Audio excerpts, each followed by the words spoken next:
Welcome to Newsmax TV. I'm Ashley Martella, and we're pleased to be joined by 9-term New York Republican U.S. Representative Peter King. His district is located on Long Island. He is the ranking member of the Homeland Security Committee, as well as on the House Financial Services Committee. Welcome to Newsmax, Congressman. Great to be with you. Thank you. About the Democrats' $825 billion economic stimulus plan, President Barack Obama promises to modernize 10,000 schools, weatherize 2.5 million homes, and computerize health records in 5 years, for instance. Now, do you think that's good medicine for a poor economy? Now, these are issues, these are matters that could all be addressed separately. There may be some good aspects of them, there could be negative aspects of them. They have no place, though, in a stimulus bill. The fact is they should go through the ordinary process and be debated. What Democrats are doing here too often, or in too many places, is taking causes or issues that they have and including them in the stimulus bill. The stimulus bill, to the extent we do it, should be limited to matters that have a direct impact on the economy and not just liberal causes and using this as an excuse to bring them in by the back door. Is the government in the position of creating private sector jobs, do you think? No, it's very difficult. I mean, obviously, to me, the best way the government can do it is by giving tax incentives or by cutting marginal tax rates. But other than sustaining people through a rough time, the government is actually not very good at creating jobs other than by giving incentives and providing incentives to small businesses and business to do that and to individual entrepreneurs, and that's done by cutting marginal tax rates. Now, Republicans, of course, are pushing for bigger tax cuts, but Obama says he wants to let the Bush tax cuts expire in 2 years.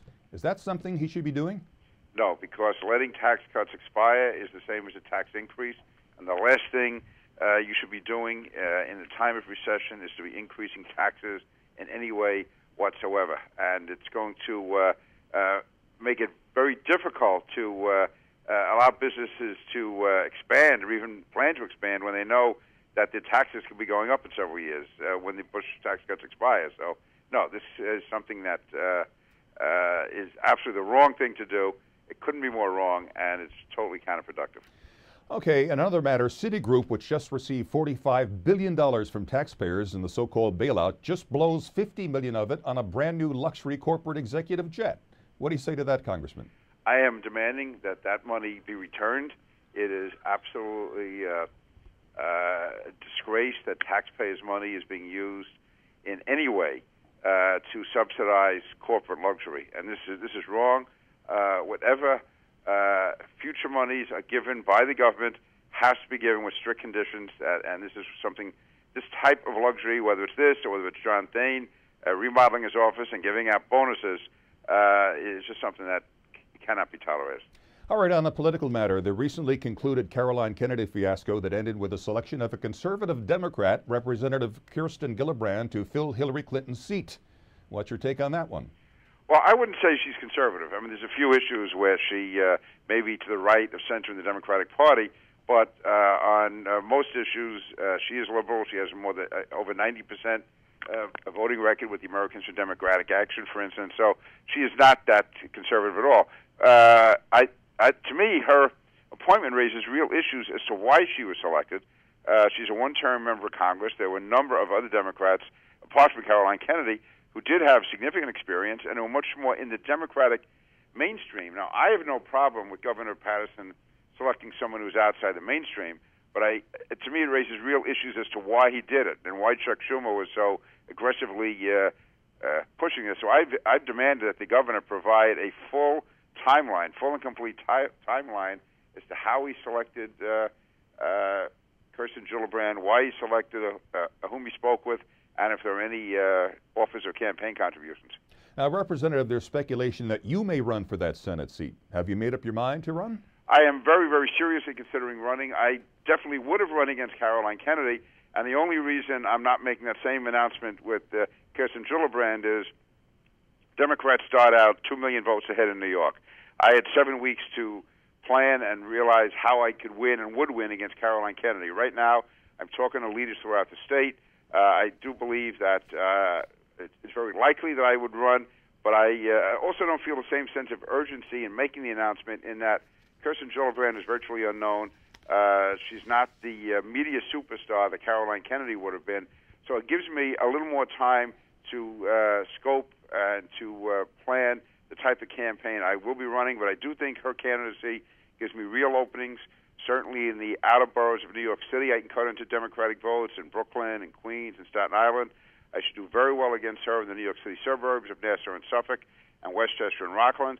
And then, even though she's from upstate, she's not known outside her district. And I think I can and will run a very effective campaign upstate, which should bring back the traditional Republican vote upstate. So I should do well upstate, cut into the Democratic margins in the city, and do very well in the New York City suburbs. Judging by your recent comments, you have a very strong opinion about President Obama's executive order to close the Guantanamo Bay Detention Center, as well as CIA facilities overseas within a year. Is that something we should be doing? No, what President Obama has done here, and I'm sure he's well-intentioned, but it is absolutely wrong. It's damaging to America's national security, and it really is, I believe, satisfying the desires of the left-wing base of the Democratic Party and ignoring the realities that it's going to cause the United States. For instance, what are we going to do with terrorists that are captured in the next several months before they've new plans decided, before they have new facilities? What are we going to do with people like Khalid Sheikh Mohammed in the short term? But let's say we do capture a number 2 or number 3 or number 4 person in Al-Qaeda. What are we going to do with them? That's just the immediate issue. The second issue is that right now other countries don't want these people. I know of several instances in recent years where heads of other governments were demanding publicly that we return their citizens, but privately telling us they didn't want them back because they didn't want them in their countries. These are vicious killers. The overwhelming majority are dangerous terrorists, and I think that President Obama should be more concerned about the security of Americans than these unspecified rights of international terrorists. And let me also, what bothers me the most, well, not the most, but what really bothers me about this too, is that by talking about closing Guantanamo and making it this moral issue, and by making statements such as the United States will not engage in torture, what we're doing is somehow acknowledging before the world that we are engaged in torture, which we're not, or that there is something inherently wrong with Guantanamo, which it is not. I mean, Guantanamo is probably better. Prisoners in Guantanamo are treated better than most prisoners in most American jails. Prisoners in Guantanamo get, in many cases, better meals than you would find troops getting throughout the world, including, unfortunately, even sometimes American troops. They get 3 meals a day. The food is cooked in a way to satisfy their religious protocols. They get prayer rugs. They get the Quran. They are given full religious rights. They are treated very, very well, considering that they are terrorists and that they are being held by us. So, no, I think it's, first of all, he does not know where this is going to lead.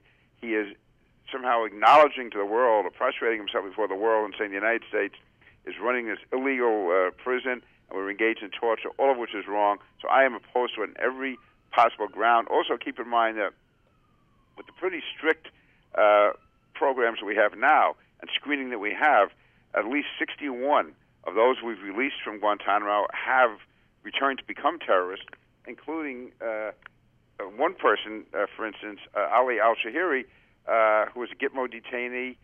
He was sent back to Saudi Arabia to be de-radicalized. Well, he's now the Deputy Chief of Operations for Al-Qaeda in Yemen, and he's suspected of planning the 2008 attack against the embassy that killed 19 people. And there's others. Recently, Turkish officials arrested Shafir Sen, again, a former Gitmo detainee, for leading a local Al-Qaeda cell. We can go on with others. So these are under very strict scrutiny. We've had a number of Gitmo detainees come back into the world of international terrorism. What we do with these terrorists, if we close Guantanamo, it's going to be very tough for President Obama to come up with an answer. Obama also intends to sharply curtail the way enemy combatants are interrogated. He wants to go strictly by the Army manual. Is that a good idea or a bad one? Very bad idea. I can tell you that, first of all, America does not torture. There have been limited instances where we use waterboarding. I do not consider waterboarding to be torture. Navy SEALs are waterboarded as part of their training. In the case of Khalid Sheikh Mohammed, He was waterboarded, I think, different accounts, anywhere from 30 seconds to a minute. As a result of that, he gave us so much information. I can tell you that thousands and thousands of Americans are alive because of the information he gave us. And there was no permanent damage at all caused to Khalid Sheikh Mohammed. He recovered very quickly, no permanent damage, and yet there are thousands of Americans alive today. I really put out this example. If on September 10th, 2001, or September 9th, 2001, we had captured Mohammed Atta, and we knew that there was a massive terrorist attack planned somewhere in the next several days, what would we have done? And if we knew that if we held his head underwater for 20 seconds or 30 seconds, or if we poured water into his nose to simulate drowning, that he would have told us what was going to happen. Are we really saying that we would have not waterboarded Mohammed Atta for 30 seconds or a minute and allowed over 3,000 Americans to be burned to death and have to jump from buildings and being crushed by rock and rubble? I mean, what bothers me here is somehow those who claim they want to end these interrogations act as if they are operating on a high moral plane. Well, I was to enough funerals after September 11th. I don't see anything moral on saying that we would allow Americans to die rather than hold a terrorist head underwater for 20 seconds. Representative Peter King, thank you very much. It's been a pleasure speaking with you, sir. You're welcome. Thank you. And thank you for watching Newsmax TV.